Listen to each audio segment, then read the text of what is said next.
Kota Metropolitan Jakarta. Saya Peter Jekambe. Inilah PHP ID Online Learning, webinar teknologi paling aktif se-Indonesia di era pandemik ini. Hadir dengan topik-topik aktual terkini, menghadirkan pemateri-pemateri senior dan ahli di bidangnya masing-masing. Kami tanpa henti terus berbagi secara sukarela untuk kemajuan negeri tercinta Indonesia. Selamat malam member PHP Indonesia yang ada di seluruh Indonesia dan seluruh dunia. Bertemu lagi dengan saya Peter Kambe di sini. Wah, hari ini saya bawa pemateri luar biasa nomor 1 di Indonesia. Jadi pasti teman-teman sudah nggak sabaran mau mendengarkan presentasinya. Hari ini ada Om Ivan Kristianto. Jadi beliau ini nggak sengaja saya ketemu, tapi saya sudah dengar sebenarnya namanya. Dia itu sudah terkenal di seantero Indonesia karena memang orang WordPress nomor 1 di Indonesia. Jadi pingin dong kita kepoin, kan kenalan sama orang terkenal kan nggak ada ruginya. Dan syukurnya saya berapa kali ketemu dengan Om Ivan dan kita ya beberapa event sempat ketemu ngobrol-ngobrol. Dan hari ini beliau akan membawa topik yang wow. Ini judulnya adalah setup modern WordPress project for enterprise. Mungkin teman-teman selama ini merasa bahwa WordPress itu cuma buat project-project freelancer, cuma buat company profile, buat news portal. Oh, itu sebuah pemikiran yang mesti kita patahkan hari ini, karena WordPress juga bisa dipakai untuk lingkungan enterprise, dipakai oleh lingkungan yang karyawannya banyak, konten kreatornya banyak dan sebagainya, pengusaha enterprise. Nah, tapi untuk setup sampai ke sana kan kita harus bertanya sama orang yang ahlinya, dan hari ini Om Ivan akan berbagi soal itu. Nah, jadi hari ini kita akan dengarkan topik ini, dan seperti biasa PHP ID Online Learning terselenggara berkat kerjasama Kodapolitan dan Rumah Komunitas, ID Klotos dan Refactory. Terima kasih untuk semua sponsor-sponsor yang terus mendukung terlaksananya program ini. Sukses selalu buat seluruh yang CEO-nya dan staffnya. Salam sehat, tetap semangat dan tetap berjuang di tengah pandemi. Format acara online learning selama 45 menit pertama kita akan dengarkan presentasi dan kita akan masuk sesi tanya jawab di bagian kedua. Teman-teman yang mau bertanya silakan bertanya di kolom komentar. Sekarang sudah ada 23. Manfaatkan kolom komentar dan teman-teman boleh bertanya di sana, nanti saya akan bacakan dan Om Ivan akan jawab. Oke, kita akan langsung masuk aja dalam topik kita. Om Ivan, sebentar saya setting dulu. Yes, oke. Silakan Om Ivan untuk. Halo, selamat malam teman-teman semua dan selamat malam juga buat Om Peter. Terima kasih atas kesempatan kali ini Om. Sebenarnya kita sudah lama berjanji untuk saya menyampaikan atau sharing di komunitas PHP ID, cuman waktunya belum kesampaian aja. Dan sebelumnya sebenarnya udah di schedule yang kedua karena satu dan lain hal. Jadi untungnya malam ini kita bisa ketemu sekarang. Ya. Iya. Siap. Oke, sebentar saya persiapkan dulu. Saya sharing desktop aja biar nggak usah ribet. Nah, sepertinya sudah aktif ya. Ya. Oke, saya. Oke, selamat malam teman-teman semua, teman-teman PHP ID yang ada di Indonesia dan seluruh dunia. Dan di tengah pandemi ini semoga kalian tetap sehat dan tetap semangat. Malam hari ini saya ingin membawakan atau sharing sedikit mengenai sebuah setup untuk WordPress project untuk enterprise ya kali ini ya. Nah, banyak memang stigma kalau penggunaan WordPress itu hanya untuk perusahaan kecil atau uh, situs blogging, situs news.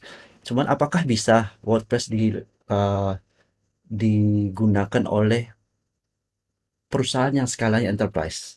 Apa sih perusahaan skala enterprise? Ya nanti kita coba buat kriterianya supaya kita punya pemahaman bersama, dan bagaimana nanti kalau teman-teman saya harapkan pulang dari sini atau selesai dari sini bisa punya bayangan, oh kalau saya mau nanti dapat project yang skalanya untuk perusahaan skalanya enterprise, gimana sih caranya gitu ya. Nah, nanti kita mulai bersama. Oke. Pertama, perkenalkan, nama saya Ivan Kristianto dan saya saat ini bekerja di perusahaan namanya Human Made, dan punya produk namanya Altis dan sebagai senior engineer. Dan di foto ini adalah ruang kerja saya. Jadi situasi ruang kerjanya saya seperti ini hanya dari sebuah laptop dan sebuah monitor. That's it, dan keyboard tentunya. Sehari-hari saya bekerja secara remote dan sudah selama 6 atau 7 tahun ini saya bekerja selalu dari rumah dan kita bekerja secara distributed dan tim kita ada di mana-mana. Sedikit perjalanan karir saya di dunia WordPress supaya teman-teman bisa punya sedikit bayangan. Saya memulai menggunakan WordPress itu dari tahun 2007 ya, mulai dari WordPress blogging dan sebagai freelance development. Di tahun 2012 saya bersama dengan 3 partner lain membangun agency yang bernama Caliberworks yang fokusnya untuk membuat solusi-solusi di dunia digital marketing dengan menggunakan WordPress sebagai core platform. Di 2017 saya join 10up yang terlibat di beberapa project yang skalanya enterprise, ya mulai dari situs-situs yang page view-nya jutaan per hari, terus kemudian situs yang digunakan oleh multinational company yang multi language dan segala macamnya. Dan di tahun 2020 saya join HumanMade yang juga agensi yang berfokus di memberikan solusi-solusi di dunia web. Dan untuk keterlibatan saya di komunitas ya khususnya di komunitas WordPress. Saya pernah jadi lead organizer 2 kali ya di WordCamp Jakarta 2017 dan juga di WordCamp Jakarta 2019. Namun beberapa kali saya juga terlibat sebagai organizer biasa, bukan lead organizer di WordCamp Ubud dan juga WordCamp Denpasar. Dan terakhir di WordCamp Asia yang seharusnya diadakan di Bangkok namun dibatalkan karena saat itu awal pandemi mulai merebak di tahun 2020 lalu. Saya juga aktif sebagai WordPress Jakarta Meetup Organizer. Jadi kalau teman-teman di sini penonton um, berasal dari komunitas WordPress, pasti pernah ketemu saya 1 atau 2 kali, entah di Meetup atau di online webinar ya. Saya juga terlibat di translasi WordPress dari bahasa Inggris ke bahasa Indonesia ya sebagai local managers dan juga moderator di forum WordPress Indonesia. Oke, pertama sebelum kita bahas lebih jauh, saya ingin mengajak karena ini bukan forum WordPress, jadi kenapa saya karena ini forum PHP dan WordPress sebenarnya bagian dari PHP dan kenapa saya ikut terlibat segitu jauhnya, segitu aktifnya dan karir saya itu berfokus itu seputaran di dunia WordPress. Yang pertama, WordPress itu masih bertumbuh ya dan so far ya selama ini WordPress itu sudah digunakan oleh 40% situs di dunia berdasarkan hasil survei w3tech.com yang diambil dari sampel 10 juta data Alexa dan masih bertumbuh sebesar 0,3% per bulan. Jadi kita tahu ya seberapa besar penggunaan WordPress di dunia ini. Terus kemudian WordPress itu bebas untuk digunakan, dimodifikasi dan disebarluaskan. Artinya freedom to use ya. Uh, WordPress itu kalau ini artinya adalah free dari kata freedom. Jadi kalian bebas untuk menggunakannya, bebas untuk dipakai, bebas untuk disebarluaskan, dan tidak akan ada yang menuntut royalti ke kalian jika menggunakan WordPress. Itu hal yang sangat penting untuk diingat. Dan komunitasnya besar, ya. Titik-titik merah yang kalian lihat di sini itu adalah jumlah komunitas WordPress meetup yang ada di seluruh dunia. Di Indonesia sendiri kalau nggak salah ada 9 atau 10 ya saya lupa. Tapi jelas ada lebih dari 8. Lalu WordPress digunakan oleh banyak bisnis ya. Semakin hari kalau kita lihat perkembangan WordPress itu dari tahun 2010 ya awal-awal mulai ada marketplace, terus kemudian tema-tema mulai bermunculan, dan terakhir hosting sekarang hampir seluruh hosting yang ada di Indonesia pasti support dengan WordPress. Jika mereka menggunakan cPanel atau jika mereka menggunakan Flash sebagai panelnya, WordPress sudah tersedia secara standar di situ. Ini sedikit terlambat statistiknya, tetapi ini statistik WordPress di tahun 2020. Pastinya WordPress adalah CMS yang terpopuler, digunakan oleh 40% situs yang ada, dan secara market share WordPress itu digunakan 61,8% dari market share penggunaan CMS. Jadi jika di-compare dengan Joomla, Drupal, uh, Shopify, dan sebagainya. Dan ada sekitar 60-80 situs WordPress ya secara average dibuat setiap harinya, dan jumlah plugin yang sudah tersedia itu lebih dari 55.000 plugin, dan dari sisi e-commerce sendiri, WooCommerce itu sudah mengalami trending secara signifikan di tahun-tahun terakhir ini. Kalau kita lihat dari statistik situs yang ada, maksudnya situs yang dibuat dan berbahasa Indonesia dan dikunjungi dari Indonesia, situs WordPress berkembang 10 kali lipat dalam 3 tahun terakhir. Jadi makin lama makin banyak. Itulah alasan kenapa saya memilih dan menggunakan WordPress untuk di karir saya. Oke, sekarang apa sih yang dimaksud dengan project berskala enterprise?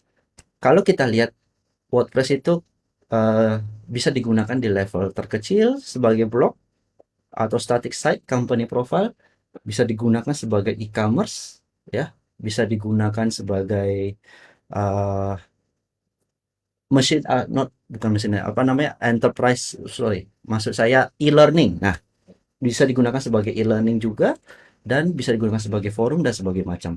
Namun apa sih yang dimaksud dengan project berskala enterprise? Kita definisikan sama-sama, jadi kita punya pengertian bersama. Project yang berskala enterprise itu artinya real time usernya ada banyak tim di dalamnya yang bisa secara bersama-sama mengakses situsnya di simultan dalam satu waktu, yang bisa lebih dari 100, 200, 1000, 2000, dan bisa secara signifikan meningkat dan bisa secara signifikan menurun. Jadi tidak peduli dengan seberapa banyak real time user, seberapa banyak concurrent user, situsnya harus tetap bisa menanganinya dengan baik. Oke, timnya ada banyak juga. Ada administrator, ada editorial ya yang input konten, ada yang support. Support tim ini artinya dari sisi IT support atau developer IT support yang melakukan support terhadap editorial. Ada customer kalau misalnya situsnya diakses oleh pengunjung publik, bukan internal ya, pengunjung publik seperti mungkin e-commerce, ada customernya, dan juga memiliki tim yang menghandle infrastruktur yang juga login ke situsnya. Ada tim yang UAT atau User Acceptance Testing atau orang QA biasanya katanya. Ada juga marketing, ada juga tim-tim yang mengambil keputusan lainnya yang melihat data dari real time dari situsnya. Terus kemudian project berskala enterprise itu juga memiliki dokumentasi yang luar biasa banyak. Mulai dari infrastrukturnya ada, engineering dokumentasinya ada, security best practice-nya ada, matrix untuk QA-nya juga ada, onboarding maksudnya jika ada developer baru, jika ada tim editorial yang baru, jika ada admin yang baru, itu ada onboarding documentation. Jadi ada dokumentasi yang sudah disiapkan buat mereka untuk bisa baca dan bisa masuk ke dalam project. Dan jika ada tim yang pergi meninggalkan project, dimutasi ataupun dia resign, ada offboarding documentation juga. Ada project management dokumentasi, ya, dokumentasi untuk project management, dan juga ada escalation document. Jadi misalnya jika ada terjadi masalah di sebuah situs, siapa yang harus dihubungi, dan jika tidak bisa diselesaikan, siapa yang selanjutnya bisa dihubungi, dan siapa terakhir yang dalam pengambil keputusan. Dan terakhir ada disaster recovery plan documentation. Jadi ada kalau terjadi uh, bencana, musibah, misalnya terhadap uh, di level terendah, misalnya musibahnya adalah tiba-tiba situsnya fatal error. Bagaimana eskalasinya? Terus kemudian kalau yang paling parah, misalnya data centernya kebakaran, ya. Bagaimana caranya supaya bisa situsnya downtime-nya rendah dan bisa segera aktif kembali. Jadi ada plan-nya, sudah ada semua. Lalu project continuity, artinya project itu di-maintain oleh banyak tim dari waktu ke waktu. Dan project tidak tergantung ke satu orang atau dua orang saja. Artinya begini, project yang berskala enterprise itu nggak ada yang disebut namanya superhuman, ya, superhuman. Artinya satu orang itu tahu segalanya. Tidak ada orang yang tahu segalanya di project level enterprise. Jadi dan project ini di-maintain dari waktu ke waktu dan berdasarkan sesuai dengan policy perusahaan, sesuai dengan dokumentasi yang dibuat, dan tetap terus berlanjut. Ada kontinuitas, dan ke arah mana dibawa itu adalah berdasarkan keputusan dari engineering, atau kalau misalnya di perusahaan yang ngambil keputusan itu biasanya level VP engineering atau level CTO atau um, level CEO, ya. Jadi proyek ini akan dibawa terus-menerus dan mengikuti arah perkembangan perusahaan. Bisa jadi teman-teman awalnya membangun startup menggunakan WordPress. Setupnya masih sederhana karena butuh cepat. Yang penting live dulu. Tetapi seiring dengan berkembangnya perusahaan, project tetap di-maintain terus-menerus, dokumentasi bertambah, orang-orang keluar dan masuk, orang yang masuk bisa berkontribusi melalui dokumentasi dan implementasi dari waktu ke waktu, dan setiap decision yang dibuat di sebuah project itu terdokumentasi dan semuanya bisa dibaca kembali. Jadi project enterprise intinya tidak di-manage oleh satu orang, melainkan dari tim, dan bahkan timnya bisa berganti-ganti dari waktu ke waktu.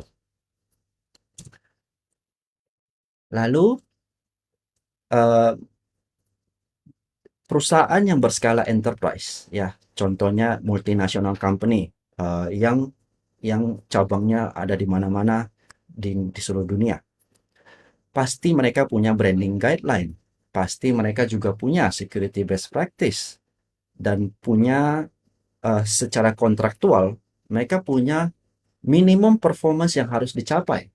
Misalnya maksudnya load time-nya berapa, terus kemudian untuk sebuah tiket atau sebuah sprint, ya, kalau misalnya menggunakan teknik Scrum untuk project management, velocity untuk perkembangan software development-nya seberapa besar. Terus kemudian ada garansi untuk uptime-nya dari mungkin dari hosting providernya, ada uptime garansi yang harus dicapai. Scalability-nya, kalau misalnya mereka sedang mengadakan launch atau mengadakan marketing yang sehingga akan banyak traffic yang datang, scalability-nya sudah di-handle secara baik. Multi language, dan terakhir accessibility. Jadi biasanya multinational company itu bersifat inklusif, ya. Jadi harus bisa memberikan situsnya harus dapat diakses, dapat oleh orang-orang yang punya kekurangan seperti vision blur atau buta atau uh, dan mengalami akses kekurangan atau disability lainnya. Dan biasanya mereka menetapkan secara policy kita accessibility levelnya kita adalah double A berdasarkan W3 konsorsium untuk accessibility. Jadi guideline-guideline ini untuk project yang berskala enterprise itu sudah ada dari perusahaannya. dan kita harus follow guideline-guideline tersebut. Terus kemudian secara workflow ya, dan sign off, multi layer sign off. Jadi workflow-nya juga ada banyak. Mulai dari kalau dalam project management mulai dari tiketnya dibuat ya, harus memiliki acceptance criteria, harus punya how to reproduce bug-nya kalau itu sebuah bug atau fiturnya, deskripsi dari semua fiturnya ada. Terus kemudian ada implementation brief dari engineering-nya, harus membuat implementasi briefnya seperti apa.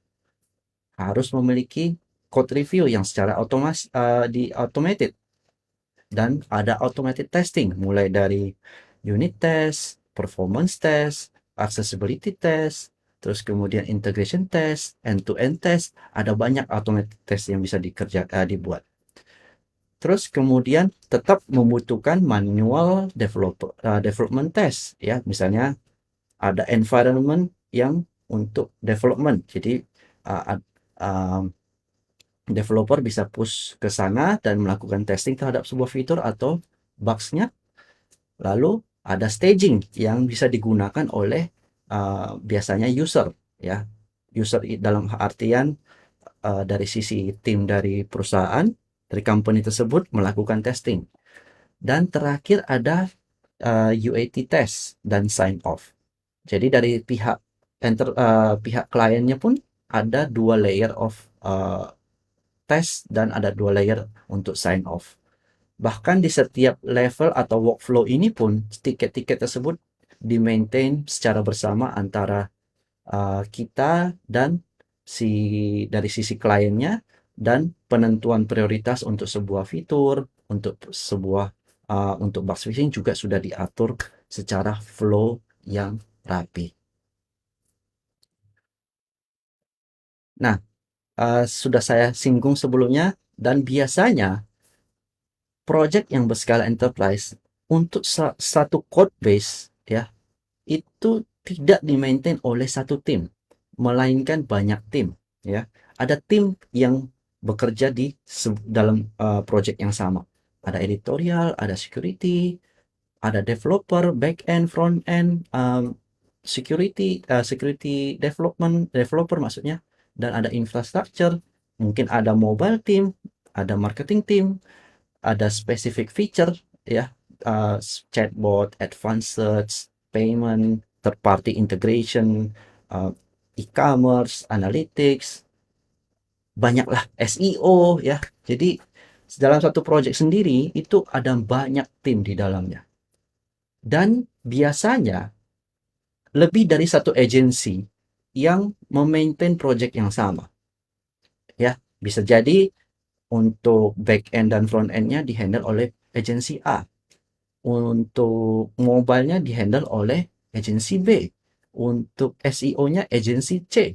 Untuk infrastrukturnya agensi D. Jadi uh, project ini di-maintain oleh banyak tim, dan bagaimana kita bisa terintegrasi bekerja di dalam satu tim di dalam project yang sama.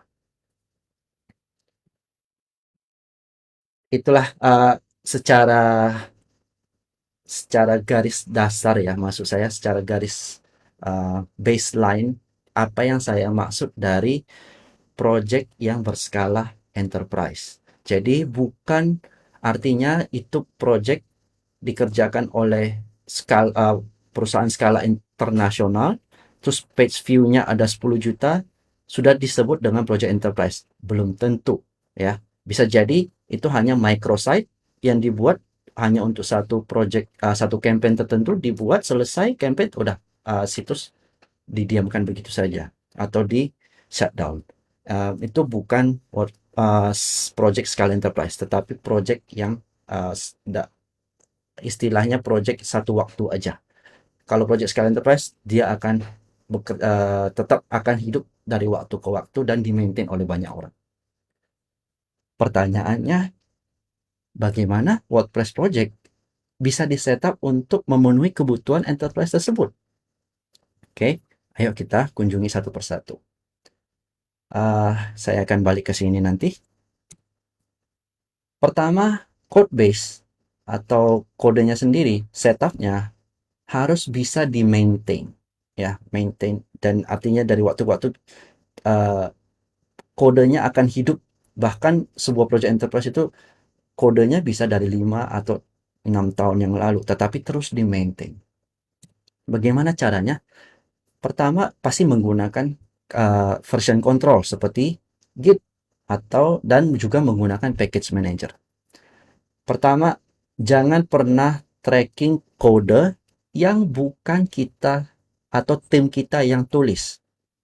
Maksud saya begini, WordPress itu punya banyak plugin. Dan tentunya untuk menghemat waktu atau efektivitas atau efisiensi, kita tidak perlu membuat plugin dari scratch kan, atau kita tidak perlu membuat kode dari scratch jika plugin itu sudah tersedia. Sebagai contohnya, bagaimana integrasi media ke S3, ya, Amazon S3 maksud saya.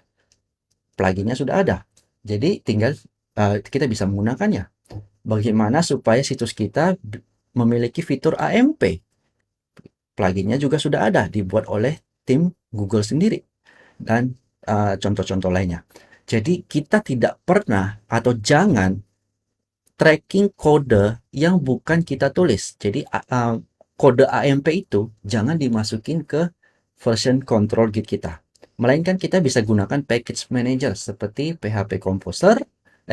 Untuk PHP kita bisa gunakan Composer. Untuk JavaScript dan CSS bisa menggunakan Node Package Manager seperti NPM. Atau jika pluginnya itu premium. Premium artinya membutuhkan lisensi atau dari si pembuatnya. Sebagai salah satu contohnya, form. Ya, form itu ada banyak, ada Gravity Form, ada Ninja Form, ada saya lupa lagi, banyak form-form lainnya. Contohnya, kita ambil Gravity Form. Gravity Form itu tidak tersedia secara open source, maksudnya tidak ada Git repository yang bisa kita pakai untuk bisa kita tracking ke kode kita. Oleh karena itu kita bisa bagaimana cara melakukan tracking terhadap kode Gravity Form. Kita tidak mau kode Gravity Form kita yang maintain, ya kan? Maka kita bisa gunakan Git submodule. Kita bisa setup repository untuk Gravity Form yang disetup secara private. Lalu kita bisa ambil masukkan kodenya tersebut menjadi bagian dari project dengan menggunakan Git submodule. Atau bisa juga menggunakan Composer. Terserah, itu tergantung pilihan arsitektur dari technical lead masing-masing. Dengan demikian, untuk melakukan update dari Gravity Form itu adalah nanti download dari situs utamanya, sumbernya, kemudian kita push ke Git ke private repo yang kita miliki, dan kita fetch menggunakan Git submodule. Jadi kita tidak perlu track kode yang mereka tulis. Kita hanya tracking kode yang kita tulis saja. Untuk Composer package, banyak sekali package-package yang sudah available di packages.org, ya. Kalau kita menggunakan Composer, semuanya source-nya ada di sini untuk PHP package repository. Untuk WordPress bisa menggunakan web packages, ya. Hampir seluruh plugin, jika dia tidak premium, ya, jika plugin tersebut ada di WordPress plugin repository, maka bisa diambil dari WordPress packages ini. Nanti kita lihat contohnya. Lalu untuk NPM bisa kita gunakan npm.js, atau juga bisa menggunakan GitHub NPM juga ada. Jadi tergantung mau repository yang dari mana, bisa diatur dari sisi kodenya. Oke, kira-kira contohnya seperti ini, ya. Composer ini contoh Composer file yang saya miliki, yaitu kita setup Composernya, lalu kita install apa yang kita butuhkan. Bahkan WordPress core-nya sendiri itu bukan kode yang harus kita tracking, karena itu kodenya ada di repository WordPress, jadi kita tidak perlu tracking. Jadi kita bisa include WordPress project-nya dari uh, Composer package. Bagaimana setupnya nanti akan saya contohkan. Lalu coding standard ya. WordPress itu memiliki coding standard dan kita harus setup coding standard dan ada automatic testing seperti menggunakan PHP CS, ESLint dan Stylein. Dengan melakukan setup coding standar dari sejak awal, setiap tim yang masuk, ada developer yang baru yang masuk atau keluar, mereka akan developer yang baru masuk, mereka akan mengikuti coding standar yang sudah disetup dari tim terdahulu. Jadi kode stylenya akan tetap sama, jadi projectnya tidak chaos.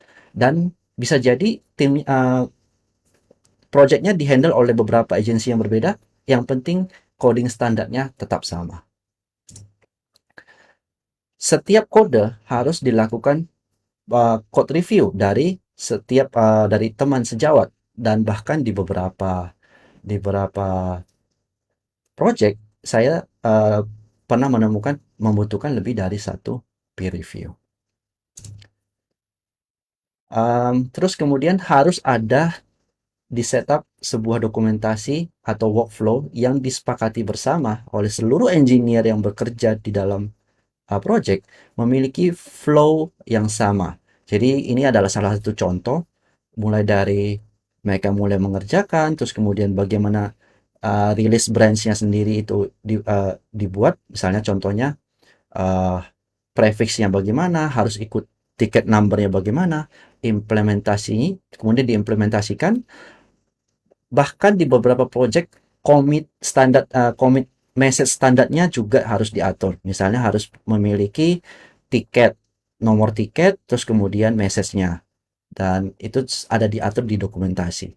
Terus kemudian ada change log yang harus diisi. Terus kemudian testing, code review. Kalau tidak approve, bagaimana feedback itu diaddress, bagaimana testingnya kembali.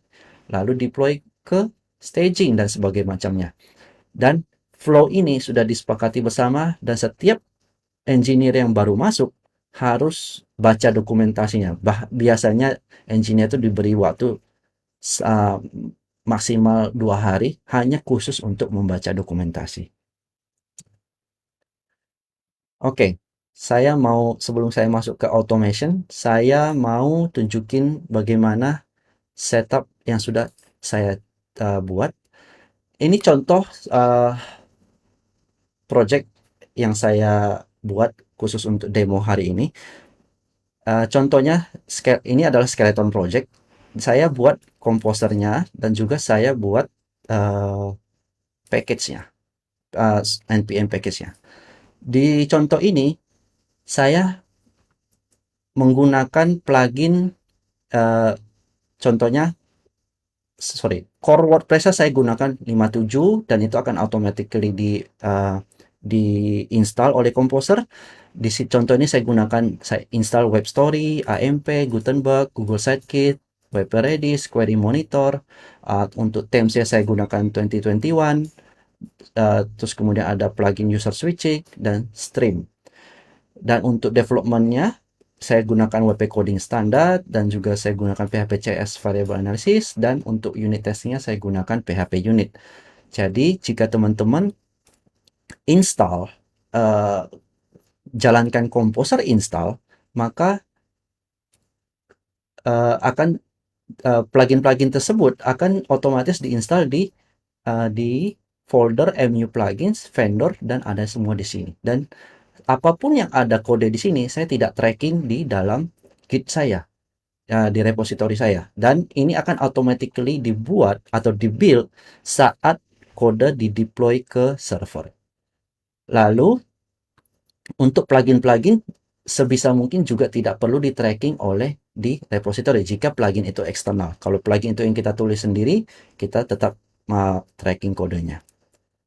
Nah, jika teman-teman perhatikan, folder WordPress dan folder konten itu terpisah. Karena WordPress tidak saya track di dalam folder WordPress tidak saya track di dalam kode saya. Dan ini akan otomatis diinstal saat dilakukan kode build. Itu rahasianya ada di wp-config, yang mana saya akan atur wp container-nya di tempat yang terpisah dari uh, folder WordPress. Jadi saya tidak menggunakan folder wp content yang di dalam sini, karena kembali lagi folder WordPress tidak saya track di dalam Git repository saya. Dan ini akan mengurangi resiko kalau misalnya situs WordPress saya kena hack, terus akan ada banyak file-file yang merusak di sini, di dalam ini, karena file ini sendiri ini tidak akan pernah diinstal nantinya jika deployment, karena akan diinstal di dalam Docker image. Oke, kita lanjut sedikit mengenai automation. Sebisa mungkin, karena project di-maintain oleh banyak tim, sebisa mungkin kita harus bisa otomasi sebanyak-banyaknya, ya. Untuk mengecek coding standar, kita otomasi. Untuk melakukan unit test, kita otomasi. Performance test, kita otomasi. Bahkan di beberapa project ada integration test dan juga end-to-end test. Itu kita bahas di lain waktu. Cuman saya mau bahas 3 hal ini dulu. Karena coding standar itu kalau bisa diotomasi dengan menggunakan GitHub Action nanti contohnya. Jadi jika kode dari developer tersebut tanda kutip jelek atau tidak mengikuti standar, maka pull request-nya atau merge request-nya tidak bisa diterima, dan kita tidak perlu melakukan review, nggak perlu melakukan code review. Mereka pertama harus um, lulus dulu coding standard test, unit test, dan performance test, baru kita melakukan peer review. Oke, sebagai salah satu contohnya saya sudah siapkan juga di project ini. Saya menggunakan GitHub Workflow. Dan di GitHub Workflow ini saya siapkan 3. Ada static check, static analysis untuk kode PHP, CSS, dan JS. Di sini untuk PHP-nya saya gunakan PHP CS atau PHP Code Sniffer. Kodenya kira-kira seperti ini. Ya, PHP Code Sniffer. Dan rule-nya ada juga di PHP CS ini. Dan untuk untuk JavaScript saya menggunakan ESLint. Untuk CSS saya menggunakan styling. Ada typo di situ. Oke, sebagai salah satu contohnya saya sudah mempersiapkan sebuah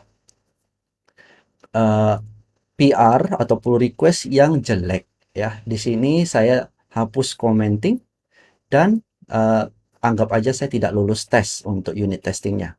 Maka yang terjadi adalah static analisisnya itu fail dan unit testnya juga fail. Maka untuk merging pull request ini saya tidak bisa. Dan kalau ada dari tim yang sedang melakukan pengecekan dan dia bisa melihat, oh kenapa PR saya tidak bisa diterima, oh ternyata ada error. Atau kemudian kenapa unit test saya gagal, itu mereka bisa cek menggunakan GitHub Action, oh ternyata ada tes yang gagal. Jadi mereka harus perbaiki terlebih dahulu dan submit PR kembali. Lalu untuk Lighthouse atau performance test saya menggunakan Lighthouse, yaitu Lighthouse CI ya namanya. Itu kira-kira contoh kodenya menggunakan ini, Lighthouse CLI, dan saya jalankan local server di dalam GitHub Action dan kemudian melakukan testing menggunakan Lighthouse, dan hasilnya bisa diupload ke Lighthouse CI server. Nanti hasilnya bisa kelihatan di sini. Jadi PR ini hasilnya adalah berapa performance-nya, accessibility-nya berapa, untuk mengikuti best practice yang disiapkan oleh Google Web.dev berapa, dan jika performance-nya turun atau mencapai threshold tertentu, maka PR ini tidak bisa diterima. Ini contoh Lighthouse CI server yang sudah saya setup menggunakan Heroku. Jadi bisa dilihat kalau dari waktu ke waktu berapa skor dari performance dari projectnya. Dan bisa diatur melalui Lighthouse CI, ada budget.json, sorry, di config. Kita juga bisa mempersiapkan berapa performance budget ya. Performance budget bisa nanti baca lebih lanjut di Lighthouse CI, di Google Lighthouse CI. Berapa itu performance budget, terus kemudian bagaimana running performance budget, dan mereka nanti bisa di-assert jika kode yang kita develop melebihi dari performance budget, maka kode kita tidak bisa terima. Nah, dengan memiliki workflow seperti ini, siapapun yang masuk ke tim, siapapun yang akan agency atau tim yang lain yang akan di-hire, itu yang penting mereka tetap mengikuti standar yang sama, maka project akan bisa tetap continue terus-menerus siapapun yang maintain. Itu maksudnya dengan otomasi. Oke, saya minum dulu ya. Oke, sedikit lagi. Oke, bagaimana untuk security? Pastinya teman-teman bertanya, untuk security di skala enterprise seperti apa? Sebenarnya security topiknya sangat dalam sekali, tapi paling mendasar adalah ada proxy atau firewall yang mengatur di sisi kode atau CMS ya. Jadi di mana CMS tidak dapat diakses oleh network dari public, melainkan harus menggunakan proxy atau VPN ya, VPN untuk dapat bisa akses ke CMS, dan semua traffic yang menuju CMS itu harus difilter oleh firewall. Ada banyak firewall yang ada disiapkan di service-service firewall, bisa dari Akamai, bisa dari Cloudflare, ada dari saya kurang tahu, ada banyak deh ya untuk jasa-jasa firewall yang bisa digunakan, dan rata-rata hosting ya, hosting dari yang berskala enterprise itu menyediakan firewallnya masing-masing. Oke, untuk secara security semua log file itu disimpan dan dapat diakses dan dapat dibuat reportnya, mulai dari user log access, konten yang dimodify, siapa yang modify kontennya di jam berapa dan di IP berapa. Terus kemudian history untuk revisinya juga ada, user role-nya juga bisa kelihatan. Jadi kita bisa audit siapa aja yang super admin, siapa aja yang administrator, siapa aja yang editor dan segala macamnya. Email logs juga penting ya. Jadi dari situs dari server email-email apa aja yang dikirimkan, dan cron biasanya di-handle terpisah, tidak menggunakan WordPress cron tetapi menggunakan service cron lainnya. Cron juga bisa diakses, server log juga bisa diakses, dan itu semuanya tersedia dan dapat diaudit. Oke, dari sisi infrastruktur, biasanya hosting atau manage hosting untuk yang berskala enterprise, mereka menyediakan analytics dashboard atau sering disebut dengan performance activity monitoring. Ada server access log, ada server health monitoring, performance monitor, uptime monitor, user monitor. Ya, semuanya ada di monitor dan kelihatan dari waktu ke waktu. Dan jika tiba-tiba ada spike terjadi atau tiba-tiba mengalami fatal error yang banyak, atau kemudian bisa mengalami performance bottleneck yang banyak, itu langsung ada tim yang melakukan handling terhadap uh, masalah tersebut. Dan yang paling saya suka dari sisi infrastruktur, kalau mereka menyediakan rollback function ya. Kita manusia tidak terlepas dari kesalahan dari waktu ke waktu. Tapi kesalahan tersebut dapat diminimalisir impact-nya jika uh, ada rollback function. Ini salah satu dari sisi krisis manajemen ya, krisis manajemen. Jadi jika ada kode yang jelek, atau anggap aja ada kode yang evil ya, tiba-tiba ke deploy tidak sengaja atau tidak tahu, maka kita bisa rollback ke waktu uh, di mana situs masih keadaan normal, ya. Jadi dalam krisis manajemen, bagaimana kita bisa mengatur supaya situasi tidak bertambah jelek terlebih dahulu sebelum kita melakukan perbaikan. Jadi kita tidak bisa langsung patch otomatis, atau biasa disebut ada masalah langsung kita hotfix. Belum tentu ya. Jadi hotfix belum tentu jadi solusi. Rollback biasanya langsung menjadi solusi biasanya. Jadi jika ada service yang memberikan jasa rollback, itu adalah penyelamat banget. Nah, sudah mau habis waktunya ya. Jadi ini terakhir, biasanya ada disaster recovery plan juga ya dari sisi infrastruktur. Um, Disaster recovery plan bukan berarti cuma backup aja ya. Harus ada automatic backup, harus ada offsite backup. Jadi tidak cuma backup di satu server, tapi ada backup di server, atau kalau di AWS atau GCP ya, Google Cloud Platform, di region yang berbeda. Terus kemudian ada dokumentasi atau sering disebut dengan cookbook ya untuk DevOps, untuk uh, kalau terjadi disaster recovery, bagaimana running untuk supaya website bisa up kembali.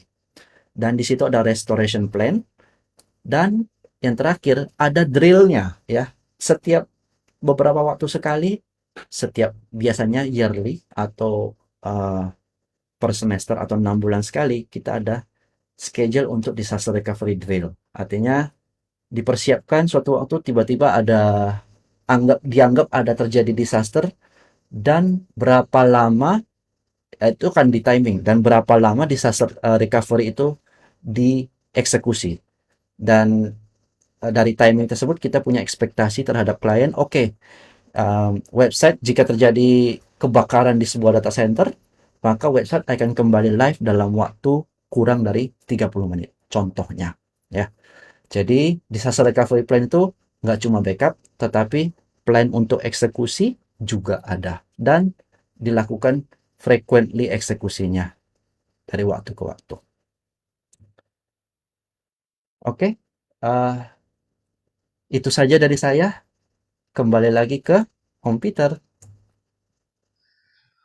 Wonderful. Wah, mantap kan. Waduh, topik 10 SKS dibungkus jadi 45 menit jadi kayak gini nih. Jadi kayaknya kita mesti todong lagi Om Ivan untuk bawa topik-topik enterprise.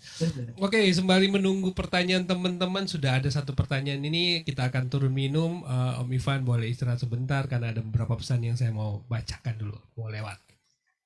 Oke, PHP Online Learning terselenggara tentu bekerja sama PHP Indonesia dengan sponsor-sponsor dari Kodepolitan. Kodepolitan adalah platform belajar pemrograman secara online dengan berbahasa Indonesia yang dikembangkan khusus untuk membantu generasi muda belajar dan berlatih pemrograman agar kompetitif di era industri 4.0. Teman-teman yang mau belajar topik WordPress, ingat saya di Kodepolitan sudah di-provide di sana. Ya, perdalam WordPress itu untuk enterprise. Ciamik. Oh, ada saya di sini. Oh, Ini nih PHP ID saya bikin jaket baru nih. Ini masih promosi. Jadi teman-teman akhir bulan ini ada promo untuk jaket rompi PHP Indonesia PHP Community. Teman-teman yang berminat nantikan di www.rumahkomunitas.com. Teman-teman bisa pesan sana rompi. Ini saya sudah pakai waktu kemarin jalan-jalan bulan lalu di Pengalengan dan asik. gila, mantap kan? Itu modelnya juga cie. Rumah Komunitas sebagai pelopor merchandise inovatif di Indonesia menyediakan custom pakaian sesuai keinginan, berkualitas dan tanpa minimum order. Dan ID Cloud Host adalah penyedia layanan web hosting provider berbasis SD Cloud hosting dengan berbagai pilihan lokasi data center dibangun tahun 2015, telah melayani kebutuhan dari berbagai segmen baik kalangan profesional, SME, korporasi besar dengan lebih dari 100.000 customer. Dan tentu dari Refactory sebagai perusahaan teknologi informasi yang berkomitmen untuk memberdayakan masyarakat dengan mengenalkan mereka terhadap dunia pemrograman, karena Indonesia adalah negeri besar dengan potensi sumber daya digital yang dapat berkontribusi dalam transformasi digital dunia. Wow. Oke, kita akan langsung ke tanya jawab. Sudah ada satu yang mau bertanya nih dari Angga Permana. Nah, pertanyaannya seperti itu. Om Ivan baca aja supaya Ya, lebih saat baca lebih ini enak jawabnya. saya menggunakan WordPress dengan transaksi bisa sangat banyak, bahkan hampir wow, mantap sekali. Mengakibatkan database rate meningkat luar biasa. Saya menggunakan Amazon RDS untuk database ini dalam satu di Yep, oke. So, uh, minum dulu deh. Sambil mikir karena oke. Tadi read ya, read. Em, Pertama untuk mempersiapkan database dengan cluster ya, slave dan nggak enak sih, database replication maksud saya. Jadi bukan master slave. Database replication itu sudah benar. Di mana untuk loadnya dibagi ke 5 atau lebih dari satu database untuk dalam kasus ini read. Namun kembali lagi uh, ke sisi kodenya dulu deh sebelum saya memberikan solusi dari sisi infrastruktur. Coba setup uh, kalau di Amazon, Amazon itu ada CloudWatch atau juga database untuk melihat log dari query apa saja yang ada. Dan tentunya untuk pemanfaatan cache ya, pemanfaatan cache juga sangat penting di sini karena bisa jadi read yang sama terjadi berulang-ulang. Jadi pertama sekali cek dulu kode mana yang mengalami uh, masalah slow performance tersebut. Contohnya, kalau transaksi itu memang banyak write, tapi biasanya gini, kode yang paling banyak membuat MySQL query rate tertinggi itu adalah jika terjadi yang namanya search ya. Karena ada indexing, terus kemudian query terjadi, coba menggunakan yang namanya uh, Elasticsearch ya, Elasticsearch ya, atau menggunakan database yang terpisah. Nanti dari sisi uh, dari data yang ada di MySQL itu bisa disinkronize dengan menggunakan plugin yang namanya Elasticpress ke Elasticsearch. Jadi semua hasil search itu akan menggunakan service dari Elasticsearch. Jadi kita bisa selamatkan dulu nih MySQL query kita menggunakan Elasticsearch. Termasuk yang namanya dari sisi admin. Kadang ya dari sisi admin itu melakukan input, si admin juga suka melakukan searching order ya. Searching order di sisi backend, searching order, terus kemudian update order, searching lagi, searching namanya, searching order ID. Itu kan consume resource banget ya. Kalau data tersebut kita bisa offload ke service yang berbeda yang super sekali ya. Elasticsearch itu paling menurut saya salah satu yang terbaik untuk indexing untuk searching. Jadi gunakan Elasticsearch untuk hal itu. Jadi MySQL-nya bisa kita selamatkan. Kedua, tentunya terjadi yang kalau ini situsnya e-commerce, terjadi transaksi, tentu orangnya kan login dan kalau user yang login itu kan tentu harus di-serve dengan data yang sebisa mungkin real time. Ya, sebisa mungkin tidak maksudnya tetap di cache, tetapi cache-nya rendah. Artinya stoknya, data stok itu up to date ya. Jadi um, tetap berdayakan eh, tetap berdayakan cage, namun perlu hati-hati untuk memberdayakan cage. Tidak selalu jadi solusi, tetapi cage rendah bisa menjadi penyelamat spike di MySQL ya. Lalu satu sisi lagi tadi sudah ada di kepala tapi kok lupa. Eh, Kalau usernya oh, hindari yang namanya table locking. Jadi MySQL itu uh, jangan menggunakan MySQL, kalau bisa gunakan InnoDB ya supaya tidak terjadi kalau ada update ke table option karena WordPress itu rentan banget di table option. Kalau ada yang update di table option, maka table option-nya nge-lock. Kalau option yang nge-lock, maka terjadi perlambatan query-query selanjutnya. Um, Gunakan InnoDB, gunakan indexing secara benar, lalu untuk proses insert yang cukup banyak, bisa gunakan mekanisme uh, messaging, queuing atau queue message ya. Jadi bisa gunakan queue message. Contohnya, kalau terjadi transaksi, terus kita kan melakukan email atau notifikasi uh, transaksi, terus customer di email. Nah, untuk proses email notifikasi bisa menggunakan messaging queue dan dieksekusi, atau dalam hal ini cron ya, cron itu dieksekusi di thread yang berbeda. Jadi akan baca database, baca datanya dan mengirimkan email secara proses yang berbeda. Jadi main prosesnya tetap cepat. Ada banyak teknik-teknik yang lain, tapi yang paling utama baca dulu kenapa lambat atau kenapa spike. Itu yang di-solve terlebih dahulu. Gunakan tools-tools Logly, New Relic, CloudWatch, apapun itu yang bisa melihat apa database query yang menghambat, apa database query yang terbanyak, solve dari paling dasarnya dulu, dari kode. Gitu. Oke, semoga Angga bisa menjawab ya. Jawabannya panjang lebar. Sip, mantap. Kita akan masuk ke pertanyaan kedua. Sambil nunggu pertanyaan teman-teman yang lain, ayo dong. Mumpung kita ada Om Ivan yang akan siap menjawab pertanyaan teman-teman terkait WordPress. Pertanyaan kedua dari Putri Widya Koirunisa. Ini dari Apa PHPA di ini? Bandung. Cewek nih. Uh, Beberapa sintak di file WordPress saya berubah menjadi kurang lebih, mungkin ya, saya nggak tahu itu bacanya apa. Bisa jadi bisa jadi kena hack atau bisa jadi kodenya di encrypt. Itu biasanya encrypted code. Salah satunya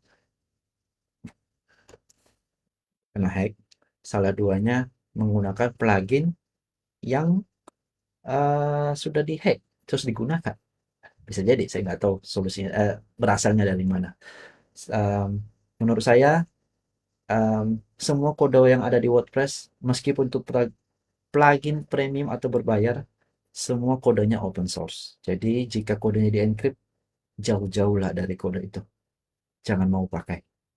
Kecuali itu dari vendor yang benar-benar terpercaya, yang itu oke, perusahaannya bilang oke harus pakai ini, ya sudah, itu maunya maunya perusahaan. Itu udah urusan perusahaan, bukan urusan kita lagi. Tapi sebisa mungkin jauh-jauh. Oke, mudah-mudahan bisa menjawab ya Putri. Ya ini ketua PHP di Bandung nih sekarang. Oke, em, sambil nunggu pertanyaan teman-teman, kita mungkin gali lebih banyak mengenai WordPress itu sendiri. Om Ivan, memang dari sisi di Indonesia sendiri, Om Ivan boleh kasih gambaran nggak sebenarnya komunitas WordPress di Indonesia itu seperti apa sih sekarang? Komunitas WordPress di Indonesia itu sangat menurut saya diverse ya. Sama kayak PHP Indonesia sebenarnya diverse. Ada di beberapa daerah dan profesinya juga berbagai macam ya. Mulai dari pelaku produk, eh, produk developer, contohnya yang buat plugin, yang buat themes, terus kemudian produk mereka jual di marketplace, antara ThemeForest ataupun di marketplace lainnya. Terus kemudian ada juga blogger ya. Saya ada komunitas blogger yang kalau nggak salah perempuan blogger, kalau nggak salah namanya, juga ada. Terus kemudian eh, ada komunitas yang developer, eh, sangat ini ya, banyak juga developer WordPress yang dari apa, yang menggunakan WordPress di Indonesia, dan juga banyak juga agensi-agensi yang menggunakan WordPress untuk solusi-solusi ke klien mereka. Cuman jarang kelihatan aja. Ya mungkin Um, saya rasa sih mungkin banyak teman-teman PHP Indonesia yang juga mungkin ragu kali ya. Mungkin Om Ivan bisa cerita sih ya. Kalau misalnya ada developer PHP, ya PHP Indonesia lah dalam hal ini, mungkin mau menjadikan skill WordPress-nya itu for living. Nah, itu seperti apa sih sebenarnya potensi-potensinya? Kalau potensinya sangat besar, potensinya sangat besar. Pertama, skill, tapi saya bukan berarti cuman menguasai PHP ya. Ya tentu. Skill developer ya, skill engineering, intinya skill engineering. Namun berfokus untuk project-project yang di sekitaran WordPress. WordPress juga itu juga bisa. WordPress itu development-nya masih sangat panjang dan terus mengalami modernisasi. Terakhir, editornya sendiri disebut dengan block editor ya atau Gutenberg, itu sudah banyak menggunakan skill-skill JavaScript juga. Jadi dan juga sekarang sudah mulai trending juga headless CMS. Siap. Artinya WordPress-nya hanya sebagai CMS aja untuk input konten, sedangkan antar mukanya front end-nya menggunakan stack JavaScript yang terserah ya. Nanti bisa connect via REST API atau bisa lewat uh, apa tuh namanya GraphQL. Nah, namun kalau kembali lagi untuk bisa menjadikan skill PHP, JavaScript dan sekitaran WordPress, peluangnya sangat besar. Growing penggunaan WordPress hampir cukup signifikan di tahun-tahun terakhir. Banyak sekali kalau developer ya, banyak sekali job yang membutuhkan skill yang mengerti dengan WordPress, seputaran WordPress. Tidak cuma PHP di WordPress, tapi JavaScript juga. Nah, dan lirik coba ke situs-situs luar negeri yang memberikan kemungkinan untuk bisa remote. Itu sangat sangat membantu untuk meningkatkan skill juga. Oke, ada pertanyaan berikutnya dari Fadli. Ya, ini saya copy paste aja. Sebentar. Ups. Fadli. Fadli Botax. Ya, itu pertanyaannya, Mifat. Materinya menarik, tapi WordPress developer di agensi biasanya nggak bisa membuat WordPress yang sangat spesifik seperti materi yang dijelaskan. Fokus kalian biasanya fast delivery, apalagi kalau timnya hanya satu. Yes, betul. Kalau cuma satu dua orang, ya memang benar itu tidak bisa di-develop seperti itu. Tetapi ingat, Mas Fadli atau Om Fadli, jika suatu saat nanti timnya bertambah atau growing, mungkin saja Om Fadli diminta atau perusahaannya di-hire oleh perusahaan tertentu yang proyeknya sudah berlangsung. Jadi hanya membutuhkan human resource-nya. Jadi masuk ke project yang sekarang sedang berjalan. Ingat, satu project yang skala enterprise itu dibangun oleh banyak tim. Jadi mungkin Om Fadli bidding ke sebuah project yang skalanya enterprise yang akan menggunakan tools-tools yang saya sebutkan tadi. Jadi bukan membangun dari awal, tetapi meneruskan yang ada. Jadi butuh human resource-nya. Yes, oke. Om Ivan mungkin bisa kasih bocoran nggak sebenarnya website-website ya secara WordPress ini masih 80% website di dunia pakai WordPress. Di Indonesianya sendiri yang enterprise yang pakai PHP boleh kasih bocoran nggak? Siapa aja gitu? Ah, terakhir, setahu saya Kompas ID pakai WordPress. Ada sih listnya kemarin saya udah lupa ya. eh Apa ya? Ada Kompas ID, ada situs-situs pemerintah juga pakai. Em, saya lupa situs apa saja. Tapi kalau nggak salah Indonesia.gov.id juga itu WordPress. Eh, Tokopedia untuk promosi itu pakai WordPress. Shopee kalau nggak salah di bagian promo atau blognya dia pakai WordPress. Um, Karena dulu kemarin ada saya bikin listnya cuma kok saya lupa ya. Cukup banyak kok. Nanti coba aja nanti saya posting deh di event eventnya di diskusi ini loh listnya situs-situs besar di Indonesia yang pakai WordPress. Oke, apa suara saya yang putus-putus ya? Tadi agak nge-lag internetnya saya kayaknya nih. Mudah-mudahan Suaranya masih tetap clear kedengeran. apa gimana?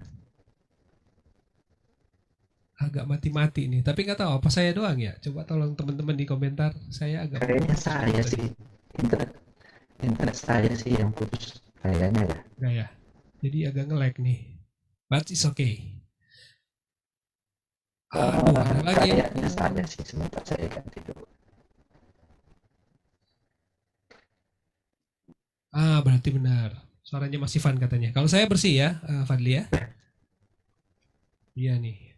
Ada pertanyaan lagi sebetulnya dua, cuma mungkin karena Sonya Om Iya Ivan ini kayaknya apa?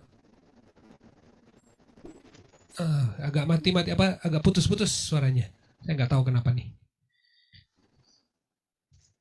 Oke, ada pertanyaan bagus nih sebenarnya Om Ivan. Iya Ini sudah kayaknya bagus. mulai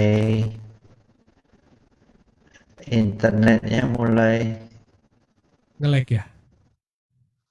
bentar ya. Matiin aja videonya kalau Udah memang bandwidthnya mau menghemat, bisa juga sih videonya dimatiin aja. somehow nggak tahu lah. Iya internet saya agak ngelag dikit. Ya, ini udah Iya mendingan nih, udah mendingan nih. coba gini aja. Kalau gini suara saya clear nggak? Lumayan masih kedengeran. Kita ada pertanyaan terakhir mungkin Oke Om Ivan bisa dari Dendro. saya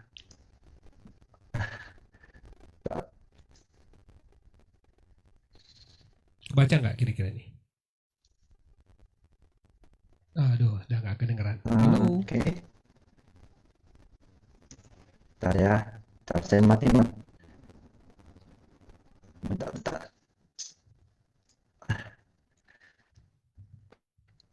Kak mau nanya, kebetulan tempat saya bekerja websitenya menggunakan banyak CDN Pro dan plugin Lightspeed. Apakah ada solusi lain untuk menampilkan gambar-gambar produk namun tidak mengurangi kualitas gambar itu sendiri? Soalnya yang 50%. Ah, ah, ya coba lihat dari sisi kode untuk supaya agar agar image yang ditampilkan itu tidak dikompres terlalu besar. Jadi bisa gunakan kompresinya yang contoh kalau misalnya image size untuk placeholdernya 500 pixel, ya berikan gambar yang 600 pixel seperti itu. Jadi berikan sedikit lebih besar dari image size placeholder. Tetapi untuk bisa menghemat uh, kom untuk kompresi yang bagus, coba gunakan WebP ya. WebP bisa dari CDN-nya bisa diatur menggunakan WebP dan cukup satu, jangan menggunakan kompresi dari Lightspeed dan ban CDN. Jadi cukup satu aja, pilih salah satu. Kalau menurut saya untuk kompresi itu mending diatur di node terakhir atau dalam hal ini di CDN, jangan di Lightspeed. Oke.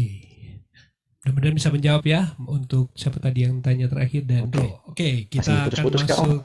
Iya masih putus sedikit, tapi nggak apa-apa, kedengeran, masih kedengeran.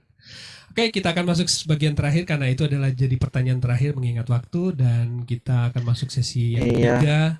Mungkin Om Ivan akan ada semacam kesimpulan dari topik yang sudah kita sampaikan hari ini dan mungkin encourage buat teman-teman yang mau mendalami lebih dalam mengenai WordPress for Enterprise. Silakan Om Ivan.